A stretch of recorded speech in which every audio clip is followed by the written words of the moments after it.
Hello guys, welcome to Dhruvatara blog. সাথে আছি আমি মাসুদ সরকার।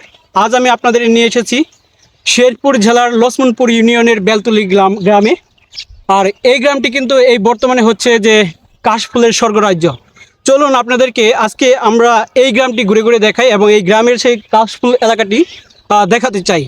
ধন্যবাদ সবাইকে, সাথে থাকুন। একটি দেশের নিজস্ব বৈশিষ্ট্য ও রূপ ফুটে ওঠে তার প্রাকৃতিক সৌন্দর্যের মধ্য দিয়ে। বৈচিত্র্যময় প্রকৃতি দেশে দেশে বিভিন্ন রূপে প্রতীয়মান হয়ে মানুষকে আকৃষ্ট করেছে। বাংলাদেশ প্রাকৃতিক সৌন্দর্যে ভরপুর এক অপূর্ব লীলানিকেতন।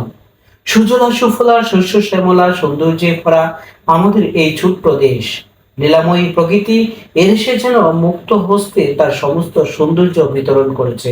শাশ্বতকাল ধরে এই অনুপম সৌন্দর্য মানব হৃদয়ে দোলা দেয়, মুগ্ধ কবি চিত্তে জন্ম দেয় কবি সঙ্গীতের উচ্চধারা, ভাবুকের হৃদয়ে তুলে ভাবের হিল্লোল। বাংলাদেশের অসাধারণ সৌন্দর্য উপভোগ করার জন্য বিভিন্ন দেশ থেকে এদেশে ছুটে আসেন সৌন্দর্য প্রেমী মানুষ।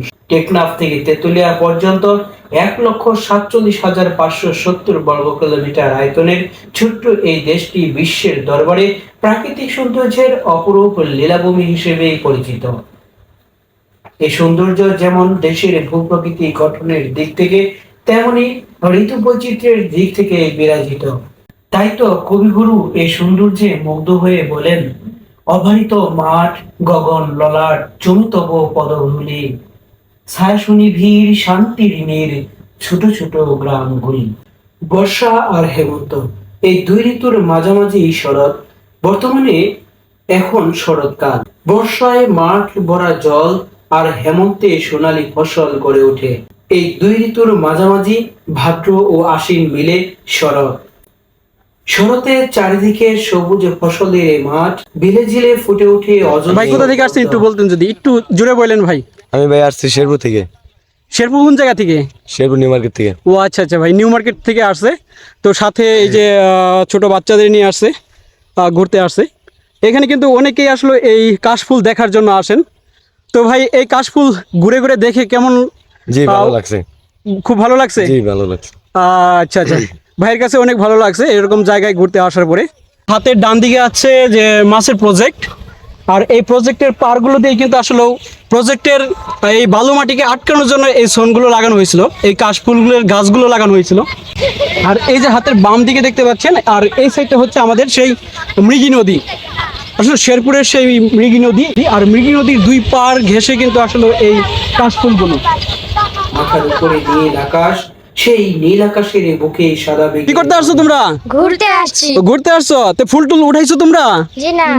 তো ফুল উঠাইবার নাকি নিয়ত আছে? জি। তো আচ্ছা উঠাও তো দেখি, কি ফুল উঠাইবা? একটা করে উঠাও, বেশি উঠাইও না। হ্যাঁ আমি এটা কি?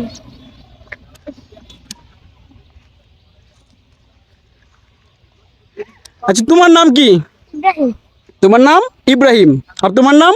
মোহাম্মদ আলী। মোহাম্মদ আলী। ও, দুইজনই খুব গুরুত্বপূর্ণ ব্যক্তির নাম কিন্তু, তোমরা জানো? জি। তোমরা স্কুলে পড়ো? জি। তুমি কোন স্কুলে পড়ো? আমি প্রাইমারি।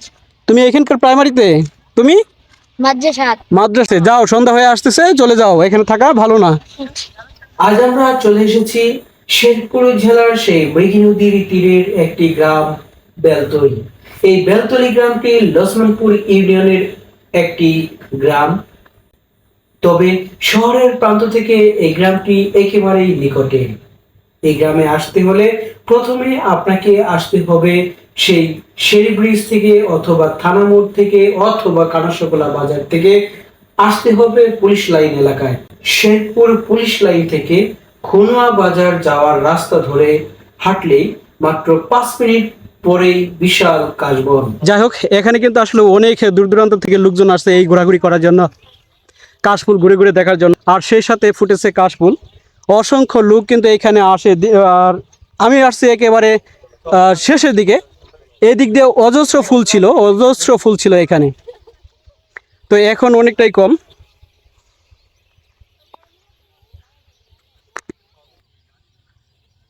তবে এই কাশবনটি একেবারে মৃগী নদীর তীরে গড়ে উঠেছে, এই জন্য কাশফুলের এক স্বর্গরাজ্য। প্রকৃতি প্রেমীরা দূর দূরান্ত থেকে প্রতিদিন ভিড় জমাচ্ছেন এই গ্রামে। তবে যারা এখনো এই কাশবনে আসেননি, আসার চিন্তা করছেন বা কবে কিভাবে আসবেন, তবে আজকের সাজেশন তাদের জন্য। এই কাশবনে বর্তমানে আসার কোনো পরিবেশ নেই, তবে মূল যে কাশবনটি ছিল এই কাশবনটি একেবারেই পুড়ে ছাই হয়ে গিয়েছে।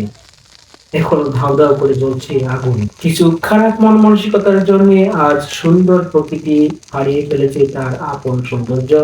তবে আজকের মতো বিদায় নিচ্ছি, দেখা হবে অন্য কোনো দিন, অন্য কোনো জায়গায়, অন্য কোনো নতুন টপিকস নিয়ে। ততদিন ভালো থাকুন, সুস্থ থাকুন, আমার এই ছোট্ট পেজটি সাবস্ক্রাইব করে পাশে থাকুন।